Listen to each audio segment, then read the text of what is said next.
अयोध्या से सुमित जैन की जिज्ञासा है। महाराज श्री के चरणों में नमोस्तु।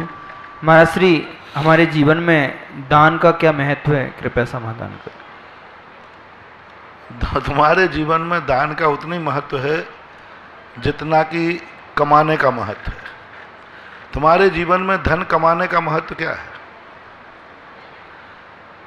किसान को फसल काटने का जितना महत्व है, उसको बीज बोने का उतना ही महत्व है। दान को समझ लीजिए बीज का बोना, और जो आपके जो कमाते हैं या जो उपयोग करते हैं उसको समझ लीजिए फसल। दान बिना जीवन का कभी कुछ नहीं हो सकता। आप सब्जी भी लाओगे तो पहले आपको दान पैसा छोड़ना पड़ेगा। किसान फसल काटेगा, पहले मिट्टी में खेत को बीज बोना पड़ेगा।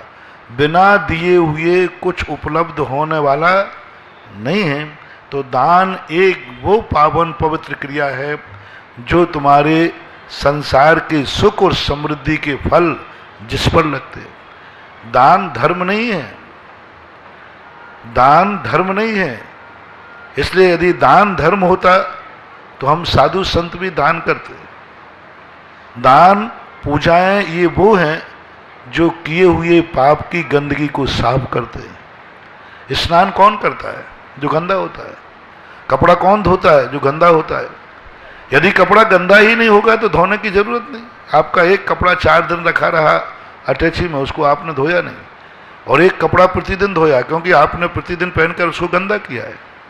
तो दान और पूजाएं जो होती हैं उन गंदे लोगों के लिए हैं जो 24 घंटे में आरंभ और परिग्रह करके गंदगी करते हैं। आप लोग गृहस्थ हैं, गृहस्थ में आपसे कोई ना कोई पाप होता है, आपको कोई ना कोई गंदगी होती है, करना ही पड़ेगी क्योंकि गृहस्थी इसके बिना चल नहीं सकती। कहीं ना कहीं आप कोई कार्य करोगे, आपसे हिंसा होगी। आप खेती करोगे, हिंसा हो जाएगी। आप व्यापार करोगे, हिंसा हो जाएगी। आप गाड़ी चलाओगे, कोई जीव कुचल सकता है, पाप हो जाएगी। आप गृहस्थ हैं, कहीं ना कहीं झूठ बोलना पड़ेगा। चोर आपके घर में आ गया, कोई आपके आ गया, आपसे कोई पूछेगा, आप झूठ बोल दोगे, नहीं है मेरे पास। आपको बच्चे को बचाना है, झूठ बोलना पड़ेगा। बच्चा लड्डू खाना चाहता है, माँ को झूठ बोलना पड़ता है, बाबा ले गया। अब बच्चे के झूठ बोला, बाबा कोई चीज़ है क्या? अबे झूठ किससे बोला आपने? बच्चे को। तो ये सब काम आपको करना पड़ेगा, बच्चे को बचाना है। चोरी भी करना पड़ती है, परिग्रह जोड़ना पड़ता है।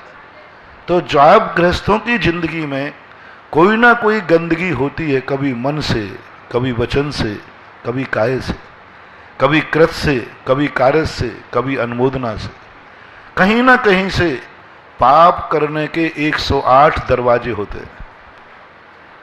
जो पाप कर्म उदय में आता ना, व्यक्ति 108 दरवाजों से पाप करता है।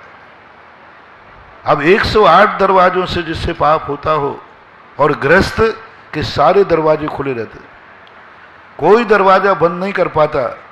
तो जैनाचार्यों ने कहा तुम गंदगी से तो बच नहीं पाओगे, बस गंदगी के बाद स्नान कर लेना तो तुम फ्रेश हो जाओगे। यानी ये दान पूजाएं गंदगी के करने वाले को स्नान के समान है।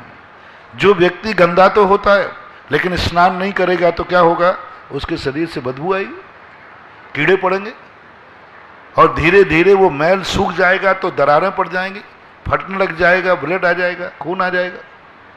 इसलिए गंदगी करते हो तो स्नान करना ही पड़ेगा। यही जैनाचार्यों ने सभी भारतीय संस्कृति में आया कि यदि तुम घर गृहस्थी में आरंभ परिग्रह करते हो तो आपको दान पूजा करना ही चाहिए।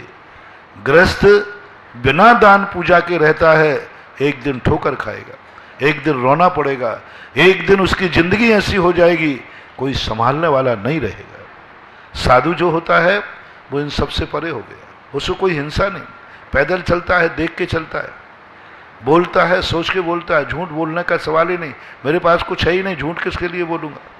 तो साधु गंदा होता नहीं, इसलिए उसको दान पूजा आदि करना नहीं पड़ती।